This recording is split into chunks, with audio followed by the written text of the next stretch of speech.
सच है भगत जी मैंने अभी आपकी एक ऑडियो सुनी थी बहन के साथ में कि आप बता रहे थे उनको कि मैनेजमेंट वालों ने कैसे कैसे गलत काम किए हैं सतलोक आश्रम मैनेजमेंट वालों ने बरवाला में।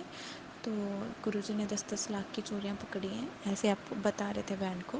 तो वो मैं ऐसे पूछना चाहती थी कि भगवान के रहते हुए ऐसे कैसे कर लिया इन्होंने कि ये चोरियां करते थे वहाँ पे, और वहाँ पे जाने वाले लोगों को पीटा भी जाता था, और मीन्स वहाँ पे जो भगत जाते थे वो सेफ नहीं थे। ऐसे भगवान के रहते हुए वो तो भगवान का एक तरह का आश्रम था, भगवान ने बनाया हुआ, जहाँ पे वो बुलाते थे, सारे भगत जाते थे।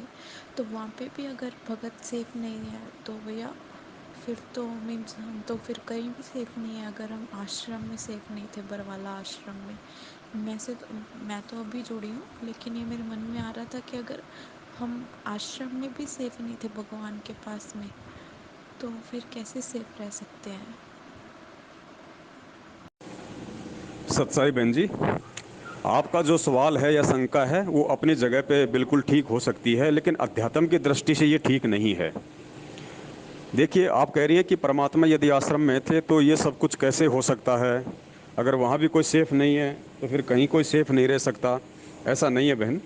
परमात्मा तो सतयुग से लेके कलयुग के अंतिम समय तक इस पृथ्वी पे ही रहते हैं। इस पृथ्वी का एक सेकंड, एक पल भी उस परमात्मा की उपस्थिति के बिना खाली नहीं है। तो इस पृथ्वी पे जितने भी बलात्कार हो रहे हैं, चोरियां हो रही हैं, मर्डर हो रहे हैं, डकैतियां लोग डाल रहे हैं, उल्टे सीधे कुकर्म कर रहे हैं, लड़ाई झगड़े कर रहे हैं, ठगी कर रहे हैं, भ्रष्टाचारी कर रहे हैं, काला बाजारी कर रहे हैं, तो हम क्या समझें इस चीज़ को। इस चीज़ को केवल अध्यात्म से समझा जाएगा बहन। इतने वर्ष हो गए हमें पूज्य गुरुदेव के सत्संग सुनते हुए, अब हमने अपनी छोटी बुद्धि का परिचय बिल्कुल भी नहीं देना है।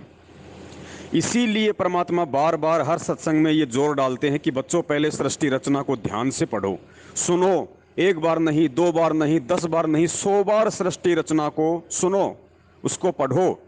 फिर तुम्हें अध्यात्म के विषय में ज्ञान होगा, मन की सारी शंकाएं तुम्हारी निकल जाएंगी।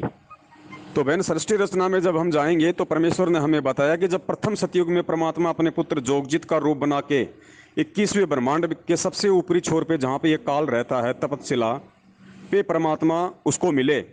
दोनों की बातचीत हुई, कुछ एग्रीमेंट हुए थे। उसमें से एक काल ने कहा था कि परमात्मा आप नीचे जाना, अपना ज्ञान देना, लेकिन जबरदस्ती किसी के साथ मत करना। ये जबरदस्ती शब्द याद रखना बहन। आप जबरदस्ती किसी के साथ मत करना। जो आपका ज्ञान समझे वो आपका, जो आपका ज्ञान ना समझे वो मेरा।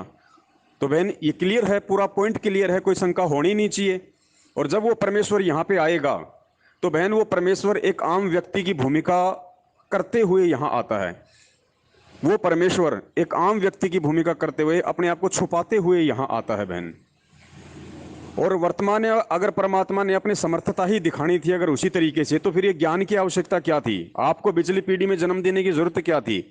आपको पढ़ाई लिखाई करवाने की जरूरत क्या थी। आपको मानव शरीर देके ये विशेष बुद्धि, जो आप सोच सकते हैं, आप जिस समझ सकते हैं, फिर ये क्या जरूरत थी। हमें भी परमात्मा पशु की तरह बना देता अगर बुद्धि से काम नहीं लेना होता। अगर हमें परमेश्वर के वचनों के संकेतों को नहीं समझना होता इस अध्यात्म में, तो परमात्मा 84 लाख की तरह हमारे को भी ऐसा मोटा सिर दे देते, मोटी बुद्धि दे देते। तो ये सारी चीजें हमने आज उनके सत्संगों को आधार बना के, उनके सृष्टि रचना को आधार बना के समझनी है। परमात्मा तो सदा यहाँ रहता है। परमात्मा तो सतलोक में भी था। अगर आपको लगता है कि यहाँ सदा नहीं रहता, तो सतलोक में तो परमात्मा सदा है। फिर काल को ये इच्छा कहां से होगी कि मैं तप करूं। क्या क्या परमात्मा को नहीं पता था उस समय। लेकिन बहन, ये परमात्मा का विधान है। परमेश्वर ने हर आत्मा को स्वतंत्र रखा हुआ है। और फिर परमात्मा ने यह भी विधान बना दिया कि उस स्वतंत्रता का यदि कोई नाजायज फायदा उठाएगा तो फिर उसको सजा भी मिलती है उसकी। और यह जरूरी नहीं कि तुरंत कर्म करते तुरंत सजा मिल जाएगी, ऐसा नहीं है।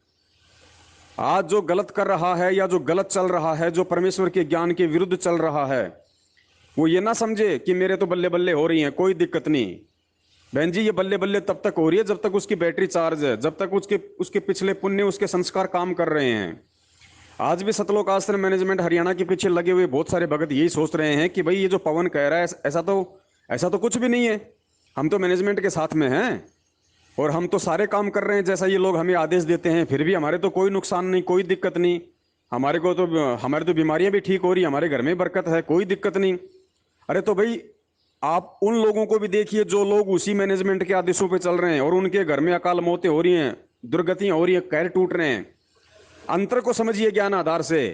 जिन सतलोक आश्रम मैनेजमेंट के आदेशों पे चलते चलते जिनके घर में कहर टूट रहे हैं, अकाल मौतें हो रही हैं, उनकी बैटरी डिस्चार्ज हो चुकी है और वर्तमान में वो परमेश्वर की बताई विधि से साधना वो कर नहीं रहे, परमेश्वर के ज्ञान आधार से वो चल नहीं रहे, तो वर्तमान में वो उनकी भक्ति बन नहीं रही। और जो पिछली भक्ति थी थोड़ी बहुत, जो बैटरी चार्ज थी, वो उनकी डिस हो चुकी है। और तुम लोग जो हो वर्तमान में जो कहते हो कि हमारे साथ कुछ नहीं हो रहा, तो तुम्हारी वर्तमान की भक्ति तो नहीं बन रही है, लेकिन पिछली बैटरी थोड़ी बहुत चार्ज है, जिस वजह से तुम्हें लगता है कि हमारे सारे काम ठीक हो रहे हैं।